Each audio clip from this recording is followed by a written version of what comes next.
And we are joined by Wilson Alexander of NOLA.com after the Patriots select Will Campbell, #4 overall. Wilson, get in here. We have got to ask you all about our new left tackle, my friend. I know you did an article talking to his parents. What kind of guy are we getting in Will Campbell here? You're getting somebody who has started at left tackle for 3 straight years at LSU and has handled that really well and everything that comes with it. I mean, that's not an easy thing to be here in South Louisiana, a star at LSU, somebody who also grew up in the state, in the northern part of the state there in Monroe. And yet he came in with really high expectations and met them and possibly even exceeded them. I mean, he was the co-winner of the SEC Jacobs Blocking Trophy last year, a consensus All-American, a 2-time first-team All-SEC selection, and just an anchor of this offensive line. And he's somebody who's highly respected around the building, who's done things in the community. For, just recently he was handing out gifts to kids at a children's hospital, different things like that. And he's somebody who was, raised to be respectful. He's always, been that way in my conversations with him back since he was a freshman. And he just comes from a small town in Louisiana, and this has always been his goal. And I found that he was always pretty grounded whenever we would talk to him, and has always been hurtling toward this. Yeah, I loved when, right after he was drafted, Wilson, he basically said, I will fight, claw, basically die to protect Drake Maye. I mean, I think that's Will Campbell all in one sentence. We always talk about the character. He aced his top 30 visit with the Patriots. Mike Vrabel is absolutely in love with him. What stories, what have you heard, what have you learned over the years being around him, covering him? Like, what exactly about this guy makes him that perfect leader, the guy that wore the #7 for LSU, and someone that's going to be a cornerstone of a franchise for the next 10-plus years? When LSU had its losing streak this past season, it lost 3 games in a row. It was sitting in the top 10 in the college football rankings, and then lost 3 straight and plummeted out of there out of contention. And Will Campbell, this was his junior year. Everybody knew this was his last season because he was going to turn pro. And yet there was a sort of what players described as a come to Jesus meeting after those 3 straight losses. And Will Campbell was in the middle of that. He was one of their, what they call, SWAT team leaders, is something that Brian Kelly has come up with over the years. And he was right in the middle of that, helping this team kind of get back on track to win their last 2 games. He obviously then declared early and opted out of the bowl game, but he was in Houston for LSU's bowl game there on the sidelines, talking to the young players who were coming in to replace him and some of the other people who LSU had lost on its offensive line as they went into the bowl game. Players who will be drafted here later, in this draft. And he was there in the middle of it, coaching them on the sidelines, trying to help them get better. He embodied that 7 pretty well, I would say, especially as the first offensive lineman to wear it. All right, Wilson, it's just us talking here, okay? Be real with us, because you know all the measurements and all that's been made about this guy. He's probably a guard in the NFL. He can't play tackle.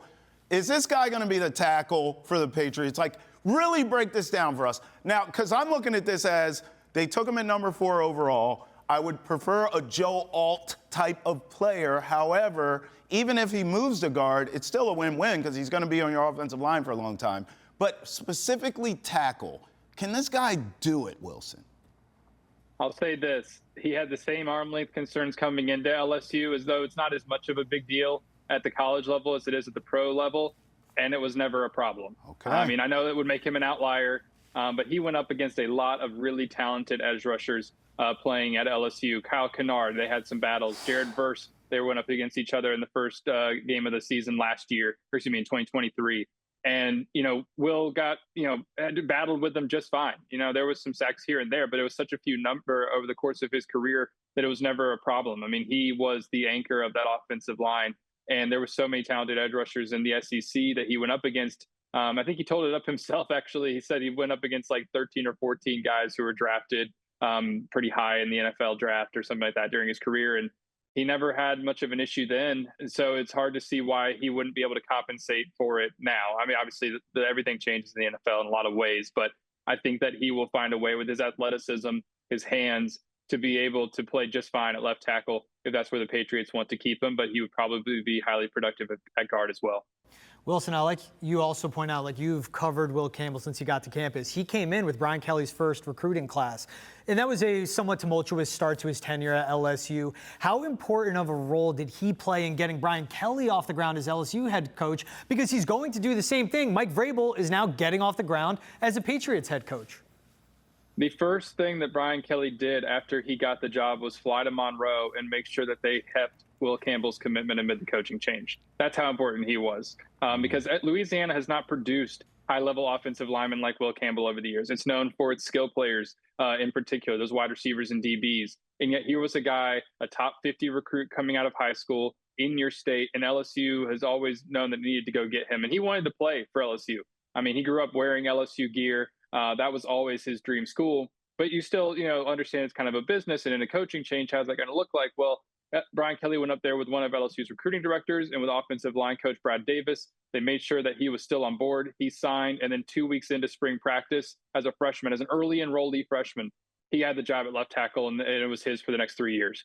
So he was an incredibly important part of what they have been trying to build here over the past years. They haven't gotten to the college football playoff yet, but Will Campbell has not really been the reason why they haven't done that. Keyword being yet. I understand. Now, listen, let me ask you this, because, a lot of these guys never give you anything when you ask them. They don't want to tip their hand where they're going. But as Will Campbell talked about being a Patriot, now that it's a real thing, did he talk about this before it happened? Did he talk specifically about going to New England? No, he didn't.